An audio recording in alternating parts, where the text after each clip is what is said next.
Très heureux de vous retrouver, madame, monsieur, bonsoir et bienvenue sur Reflet TV. Vous suivez votre émission entre deux news émissions d'analyse et de décryptage de l'actualité nationale et internationale.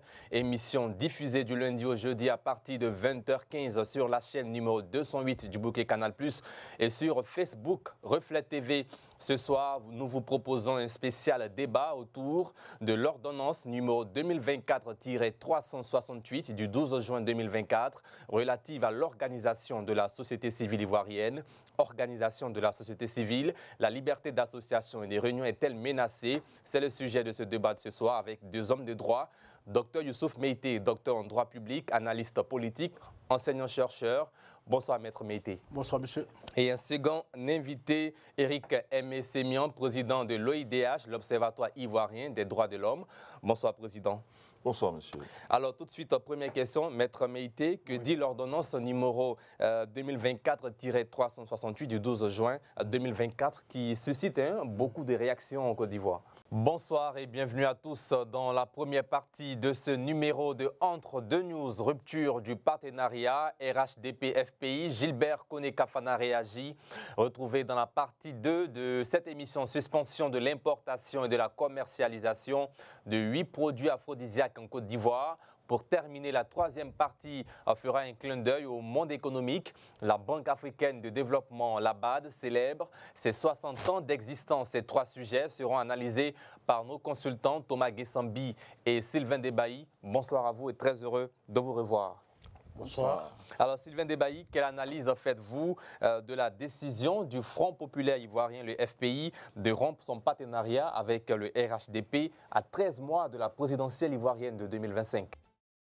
C'est toujours un immense plaisir de démarrer une nouvelle semaine en votre compagnie, chers téléspectateurs. Bonsoir et merci de votre constante fidélité à Reflet TV. Au menu ce soir, dans Entre deux news, 13 victimes calcinées et 44 blessés dans un accident tragique sur l'axe Niakara-Kachola. Accident survenu dans la nuit du vendredi 6 septembre 2024 impliquant un minicar et un camion-citerne transportant des hydrocarbures. À côté de cette actualité, ce lundi 9 septembre marque le début de cours en Côte d'Ivoire. C'est la rentrée scolaire. Mais quels sont les grands défis de cette nouvelle année scolaire? Analyse de nos consultants à suivre dans quelques instants. Et puis on parlera aussi politique. Le PPACI dit non à l'utilisation du nom Gbagbo par Simone Veil, l'ex-première dame ivoirienne et ex-épouse du président Laurent Gbagbo. Avec moi, Pulchérik Balé. Bonsoir. Bonsoir, Sidi. Gaël Akpa, bonsoir. Bonsoir, Sidi. Alors, place au premier sujet de cette émission. 13 morts, tous calcinés et 44 blessés. C'est le bilan officiel de l'accident sur l'axe Niakara-Kachola. Gaël Akpa, tout d'abord avec vous, nous revenons sur les circonstances de ce tragique accident. Ça n'engage que vous. Madame, Monsieur, c'est la fin de cette émission. Merci à vous, Pulchérik Balé. Rendez-vous jeudi prochain. Gaël Akpa, merci d'être passé sur ce plateau. Nous avions parlé de 13 morts, sinon tous calcinés, 44 blessés dans un accident au nord de la Côte d'Ivoire. Et puis dans la deuxième partie de l'émission, École ivoirienne, les grands défis de la nouvelle année scolaire. Et puis dans la troisième partie, il était question du PPACI qui dit non à l'utilisation du nom Gbagbo par l'ex-première dame Simone Veil, je précise. Voilà, fin de cette émission. Merci de l'avoir suivi. Rendez-vous demain à partir de 20h15, rediffusion demain même à 10h15 sur Reflet TV. Portez-vous bien, que Dieu veille sur vous et sur la Côte d'Ivoire. Amen. Bonsoir. Madame, Monsieur, bonsoir et bienvenue sur Reflet TV. Le Front populaire ivoirien FPI de Pascal Affi-N'Guessan domine l'actualité nationale ivoirienne. Dans la première partie de cette émission, vers la rupture du partenariat entre le Front populaire ivoirien et le Rassemblement des oufouettistes pour la démocratie et la paix, RHDP, c'est la question que nous nous posons et que nous essayerons de répondre. Et puis dans la seconde partie de l'émission, le FPI prend acte de l'appel de Benoît et son président Pascal Affi-N'Guessan lâché par l'un de ses proches. Pour mieux comprendre ces deux sujets, deux consultants avec moi en plateau, Thomas Guessambi, analyste. Bonsoir Thomas Guessambi. Bonsoir. Et Guillaume Gbato, journaliste et directeur général de Notre Voix, journal du Front populaire ivoirien. Bonsoir Guillaume Gbato. Bonsoir, Sidi. Toute la Côte d'Ivoire vous attend ce soir sur ce sujet, bien sûr. D'accord. Alors, le RHDP et le FPI avaient signé un accord de partenariat il y a près d'1 an et demi pour nouer des alliances électorales et travailler sur la réconciliation. Selon un communiqué du comité central du FPI, cet accord de partenariat avec le RHDP est devenu préjudiciable et sans objet, ainsi que caduc. Que reprochez-vous concrètement au RHDP?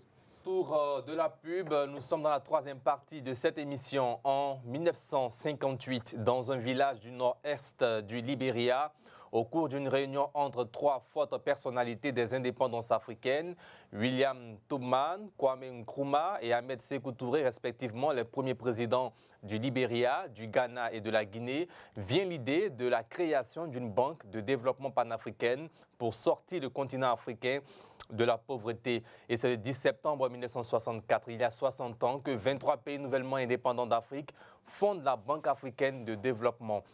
Aujourd'hui, la BAD, la Banque africaine de développement, je répète, compte 81 pays membres, dont 27 États non africains. C'est ici à Abidjan où se trouve son siège que se tiennent les festivités de l'an 60 de l'institution. Le président de la République de Côte d'Ivoire, Alassane Ouattara, a présidé la cérémonie commémorative de cet anniversaire hier mardi 10 septembre 2024 à Abidjan. C'est d'ailleurs le bilan de 60 ans d'existence de la première institution de développement panafricaine qui nous intéresse dans cette troisième et dernière partie de votre émission d'analyse et de décryptage de l'actualité entre deux news. Première question, Sylvain Debailly, en 1964-2024, la BAD a 60 ans. Quel bilan dressez-vous de 60 ans d'existence de l'institution?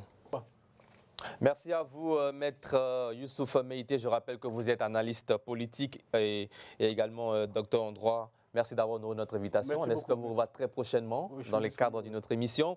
Merci à vous également, Monsieur Éric Aimé-Sémian, président de l'OIDH.